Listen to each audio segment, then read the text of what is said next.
In this video, I will be discussing how our life changed after the birth of our stillborn son and how he taught us that it was really time that we learned to pay attention to what we really wanted in life and how we could use any situation that occurs in our life as an opportunity to grow, to learn, and just to become a little bit more wiser. Please watch part 1 and 2 if you haven't already, as it will provide all the context for this video. For more discussions on motherhood and leveraging life's challenges, please make sure you subscribe to my channel, hit the bell to get notified because I'm gonna be posting a video every Tuesday. So where we left off in part 2 of the video was after we delivered our baby and we got to hold him. And also one thing that I didn't mention in part 2 was that they informed us that they think that the issue was with the placenta. That was the conclusion. That's what we left with. So they also assured me that the next pregnancy would not be, I wouldn't have to worry about the next pregnancy because every pregnancy you create a new placenta. So that there already had given me hope, and I knew that, okay, we're going to be able to get through this. Doesn't mean I can never have a child, and hey, at least I know that I can grow a baby. At least I know that I could get pregnant. And I was just really focused on count my blessings. What are my blessings? I got to experience a pregnancy, first of all. Wow. There's plenty of women out there that can't even experience a pregnancy. I got to feel my baby. I got to listen to his heartbeat. I mean, the moment that he shared with me was already so many blessings.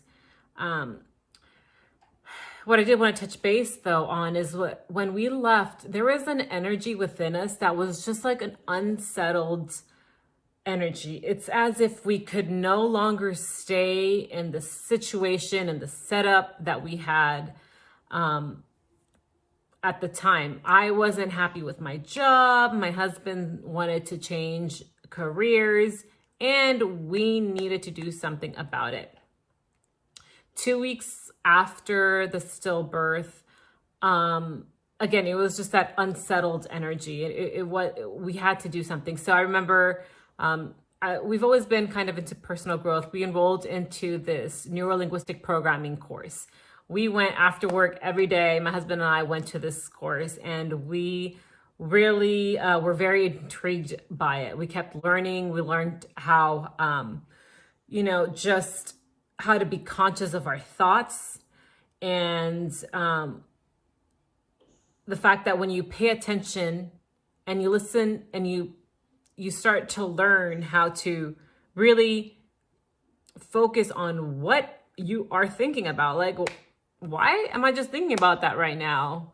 That's not anything positive, and that's not helping me with what I want to feel or where I want to go. So let me change my activity up to kind of realign my emotion and my energy with something else, a place that I do want to be in. So those are the kinds of things that we're learning about, but we also just started assessing why we think things make us feel a certain way. And then kind of, okay, can we do something about it? Can we not? If we can, let's do something. If we can't, then I just need to forget that, because there's what did we have to change at that time? What we really wanted to change was our jobs. We wanted to change our where we were living. We wanted to get out of the state. So we previously lived out of the country. We lived out abroad. I lived abroad for about 4 years. My husband, he did as well. So then we knew, okay, we already experienced the outside world outside of California, and we knew we wanted out of California. We knew we wanted away from the city, and we focused on Oregon because I love nature, and we wanted to get back to basics, pretty much get back in nature. My husband's a huge horse guy, so we're like, okay, what could we do? So we focused on Oregon, and that's exactly where we ended up. We literally accepted the first offer we got, which was an offer that I got. And I want to point out and reinforce that nothing that we were feeling or going through or the decisions that we were making felt forced. Everything, it's kind of sad. We had a thought and decided it was something that we wanted to act on.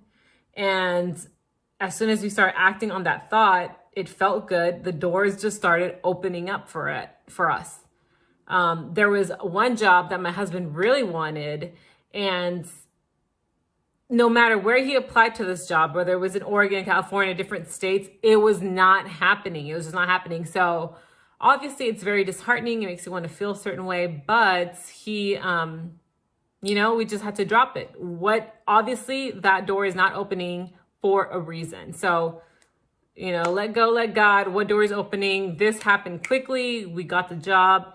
And that's whole story, moving from city to country, because we moved to a whole, little country life. That was a good little accent, huh? Is a whole different story. And if you'd like to listen to how we moved from city to country, please comment below. Let us know if you're interested in learning about that in our transition, because as you could imagine, moving from city to country is a big change.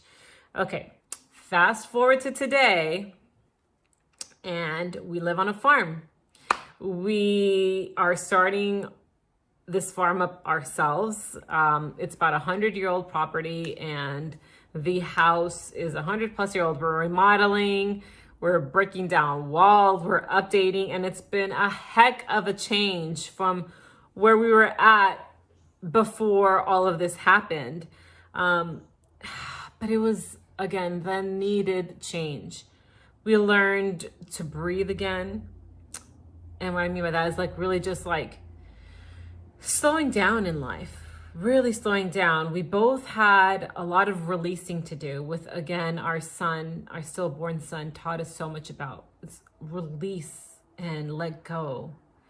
And we both had a lot of releasing to do, and we both felt we wanted to move on to the next chapter of our life. And today we have a beautiful, handsome, 1.5-year-old son. And let me tell you, first, the idea of getting pregnant after that whole process was I was nervous about it. I was like, oh my gosh. But then I thought, I'm in a whole different scenario. I know that I could get pregnant. I'm just gonna take it as we go, day by day. So initially, again, I was a little bit worried. I was worried how I was gonna feel emotionally, mentally, and I learned to let go of it. That's what my son had taught me. Learn how to let go what you can't control, right? So I surrendered to this pregnancy that I was going through. I took my prenatals. I did what I could. The rest, let go, let God. So I also want to say that it was the most relaxing pregnancy ever. Again, maybe it was the situation. I completely moved to the country. And also want to say that I ended up delivering him naturally, which was a whole other process. If you want to hear about that, also let me know. I will be happy to share that story with you.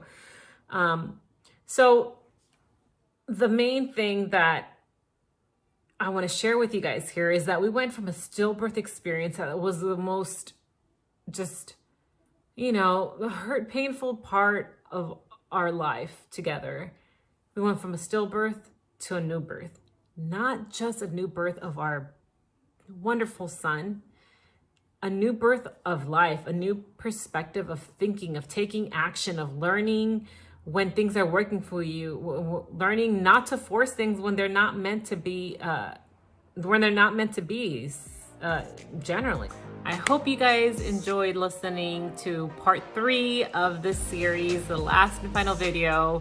If you want to keep up with where we're at right now, please make sure to follow me on Instagram at Lazar Legacy. Make sure to check out videos part 1 and part 2. If you like this video, make sure to give it a thumbs up and subscribe, because I have a lot of great ideas for content coming up to share with you guys. Much love.